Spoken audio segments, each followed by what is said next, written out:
Ukraine में fab 500 बम से हमला हुआ है। रूस ने फैब 500 बम से अटैक किया है। यूक्रेनी सैन्य पोस्ट पर पिन पॉइंट अटैक किया गया है। फैब 500 बम से यूक्रेन में तबाही मची है। ये देखिए,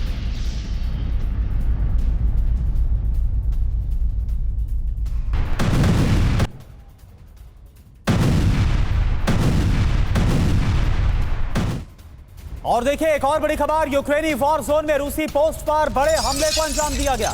यूक्रेन ने ड्रोन से थर्माइट की बौछार की है। यूक्रेनी ड्रोन हमले में रूसी पोस्ट को कैसे तबाह किया गया, नुकसान पहुंचाया गया, यह आप देखिए जरा।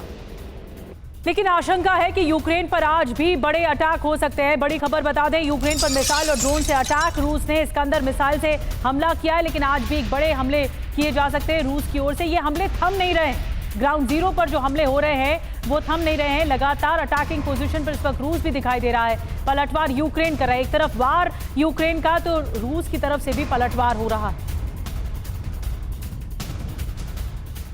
तो विनाशक हमले से थर्रा गया है यूक्रेन। पूरी जानकारी इस वक्त आपके सामने रखते हैं, किस तरह से कीव के साथ साथ यूक्रेन के बाकी शहरों पर बहुत बड़े हमले को अंजाम दिया गया। सबसे पहले कीव की बात करें तो कीव पर आप देखिए किस तरह से बड़ा हमला किया गया। कई इमारतें इसमें यूक्रेन की राजधानी में खाक हो गई है। खार्किव में भी तबाही नजर आई है। मिसाइल से हमले को अंजाम दिया गया। निधि जी हाँ, और आपको बता दें कि निप्रोपेट्रोव्स्क में भी हमला हुआ है। इस्कंदर मिसाइल से अटैक किया गया इस इलाके में, और इस्कंदर मिसाइल का इस्तेमाल हुआ है। निप्रोपेट्रोव्स्क यूक्रेन का जेट ड्रोन फैक्ट्री यहाँ पर तबाह कर दी गई, ये जो जानकारी मिली। इसके अलावा डोनेस्क में कई यूक्रेनी ठिकानों पर अटैक किए गए हैं, हमले किए गए हैं। रूस का ये दावा है कि डोनेस्क में 50 फ्रांसीसी सैनिकों की मौत भी हो गई है। और एक और बड़ी बात कि डोनेस्क अटैक में यूक्रेन का मिग-29 तबाह भी किया गया है। तो ये बहुत बड़ी जानकारी है। हमारे साथ चतुर्वेदी सर भी मौजूद है। सर, आप क्या मानते हैं, ये जो ग्राउंड जीरो पर अटैक हो रहे हैं, कुछ चुनिंदा ऐसे इलाके हैं जिनको रूस ने टारगेट किया है, और रूस ये चाहता है कि इलाके पूरी तरह से उनके कब्जे में आ जाए? बिल्कुल सही निधि आपने बताया। रूस का जो इंटरेस्ट है, एरिया ऑफ इंटरेस्ट, खार्किव से लेके Luhansk, Donetsk, right till Kherson है, और क्रीमिया उसके पीछे।